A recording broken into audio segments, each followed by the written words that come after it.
Hello बच्चों, रुद्राक्ष online class में आपका स्वागत है एक बार फिर। यानी कल हमने फर्स्ट भाग पढ़ा था क्रिया के बारे में और आज हम सेकंड भाग पढ़ेंगे।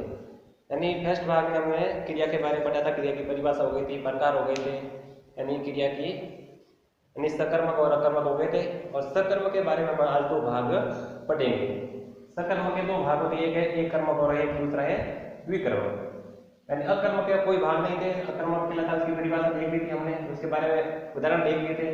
आज दूसरा है सकर्मक क्रिया के दो भाग, पहला है एक कर्मक और दूसरा है द्विकर्मक। इसका मतलब ये हुआ जिसमें एक कर्म प्रयुक्त हो वो एक कर्म और जिसमें दो कर्म प्रयुक्त हो उसको कहते हैं द्विकर्मक। ठीक है, एक कर्म प्रयुक्त हो वह एक कर्मक, एक कर्मक है। ठीक है ना, समझ गए। यानी जिसमें एक ही कर्म प्रयुक्त हो वो है एक कर्मक। और दूसरा भी देखते हैं द्विकर्मक, जिसमें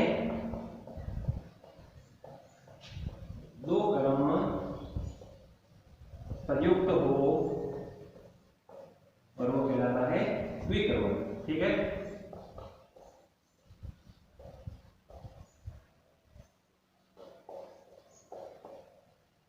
ठीक है। अब सकर्मक के दो भाग हो गए, दोनों के बारे में समझ लिया। एक कर्म यानी एक कर्म प्रयुक्त हो, द्विकर्म मतलब दो कर्म प्रयुक्त हो। यानी एक कर्म में एक कर्म कैसे प्रयुक्त होगा बताओ। ठीक है, इसके बारे में हम देखते हैं। जैसे कि रमेश खेलता है,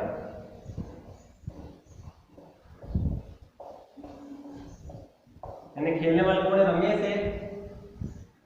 ठीक है, यानी रमेश इसमें अकेला खेलता है, यानी सिर्फ एक ही खेलने वाला है, एक ही कर्म प्रयुक्त हो रहा है, मतलब ये हो गया एक कर्मक। यदि इसको द्विकर्मक बनाना है तो इसमें रमेश आएगा नहीं, इसमें है बस से खेल रहे हैं,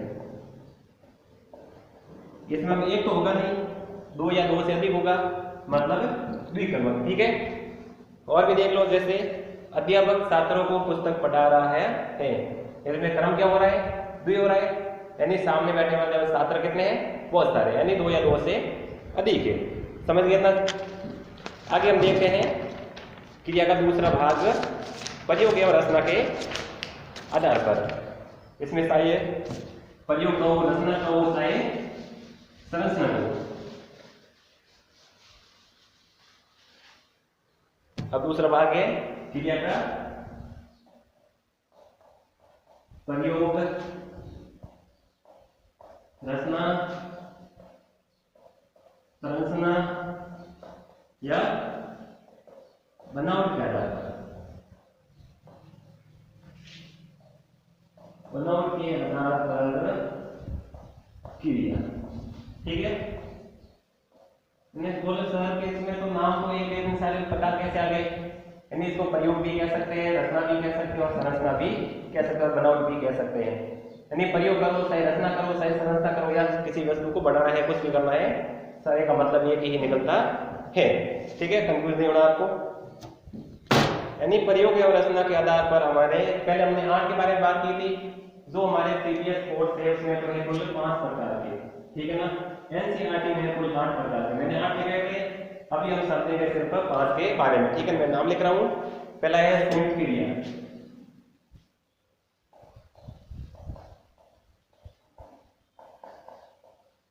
पहली संयुक्त हो गई।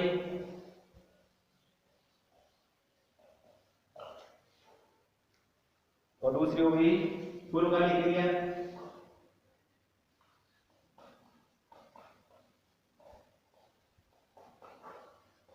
और तीसरी हो गई परिणामक क्रिया,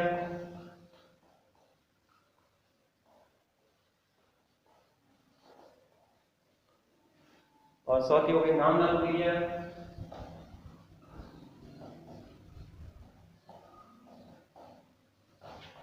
और 5 हो गई कर्दंत क्रिया। प्रयोग रचना के आधार पर कितने प्रकार की है? 5 प्रकार की। पहली है संयुक्त क्रिया, दूसरी है पूर्वकालिक क्रिया, तीसरी है परिणामक क्रिया और चौथी है नामधातु और 5वीं है कर्दंत क्रिया। ठीक है ना। हम पहले के बारे में पढ़ेंगे संयुक्त क्रिया क्या है। यानी जब किसी वाक्य में दो भिन्नार्थक क्रियाएं प्रयुक्त हो उसे संयुक्त क्रिया कहते हैं। दो भिन्न निकलता हो जिसमें उसको संयुक्त क्रिया कहते हैं। संयुक्त का अर्थ होता है भिन्न, जिनका मतलब दो एक जैसे, ठीक है ना, दोनों में कोई बदलाव नहीं हो, दोनों का एक ही प्रकार हो, एक ही आकार हो, उसको कहते हैं हम संयुक्त क्रिया या भिन्नार्थक क्रिया, ठीक है ना। जैसे सीता ने खाना पका लिया है, इसमें क्या होगा, सीता ने खाना पका लिया,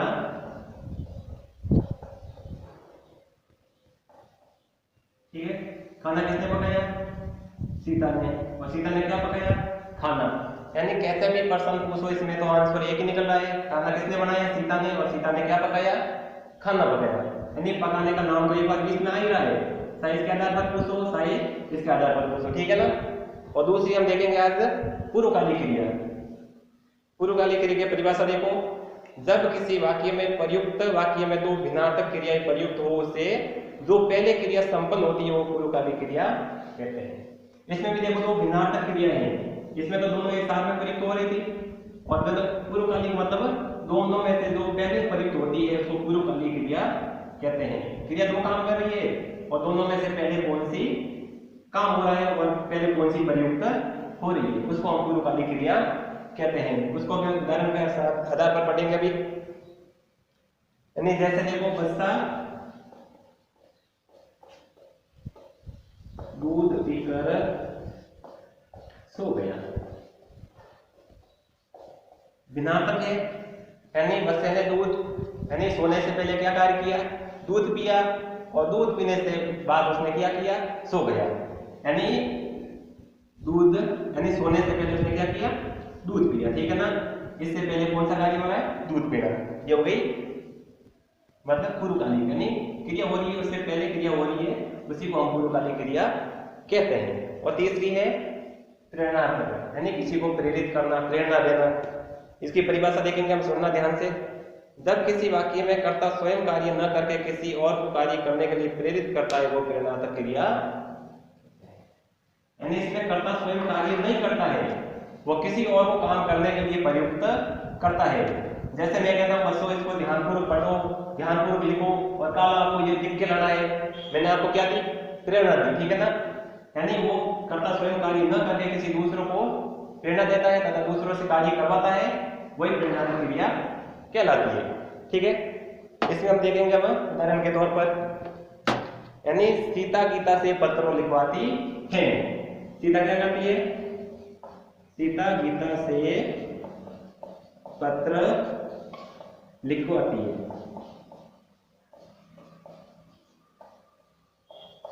यानी सीता ने क्या काम किया, सीता कोई काम नहीं कर रही है परंतु गीता से काम करवा रही है। गीता से कह रही है गीता ये पत्र लिख, और वो गीता पत्र लिख रही है। प्रेरणा कौन दे रहा, सीता दे रही है, और काम कौन कर रहा है, गीता। यानी खुद काम न करके दूसरों से काम करवाना वो प्रेरणात्मक क्रिया कहलाती है। आगे हम देखेंगे नाम धातु क्रिया। नाम धातु क्रिया क्या है, यानी संज्ञा सर्वनाम विशेषण से क्रिया बनने वाली क्रिया नाम धातु क्रिया है।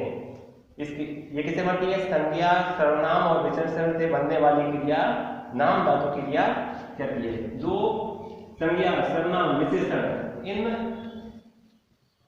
शब्दों से बनने वाली क्रिया कौन सी है, वो नाम धातु क्रिया है, ठीक है। जैसे सर्व, उदाहरण देखो, इसकी हम क्रिया बढ़ेंगे क्या होगा, सर्व, इसमें कोई क्रिया नहीं है, समझो ये अकर्मक क्रिया, ठीक है ना। इसकी वापस क्रिया बढ़ेंगे तो क्या हो जाएगा, श्रवण। जैसे लिख, लिखना क्या होगा, लिखना,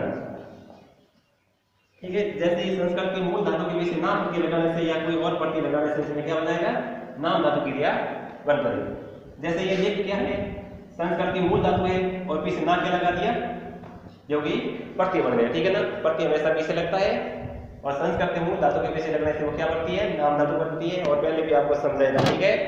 और लास्ट हम पढ़ते हैं पांचवी कर्तन क्रिया। यानी कर्तन क्रिया का निर्माण कैसे होगा, परिभाषा के बारे में सुनना। जब किसी क्रिया की मूल धातु के साथ में प्रत्यय का प्रयोग किया जाए उसे बनने वाली क्रिया कर्तन क्रिया कहलाती है। जब किसी क्रिया की मूल धातु, यानी कोई भी क्रिया है, किसी क्रिया की मूल धातु कौन सी है, यानी हम कोई अक्षर को लिखते हैं, उसकी जो पहले अक्षर आते हैं वही मूल धातु है, जो पीछे आने वाले वो है प्रत्यय। यानी साथ में प्रत्यय का प्रयोग किया जाए तो उससे बनने वाली क्रिया क्या कहलाती है? कर्दंत। जो मूल धातु है, मूल धातु के पीछे हम जो भी प्रत्यय लगाएंगे, कोई भी शब्द जोड़ेंगे, उससे कर्दंत क्रिया बढ़ेगी। यानी दो से ज्यादा उदाहरण लेके देखते हैं। जैसे हंस, पीछे ना जोड़ दिया तो क्या बन गया? हंसना। और इसी हंस के पीछे मैंने ता जोड़ दिया तो क्या बन गया?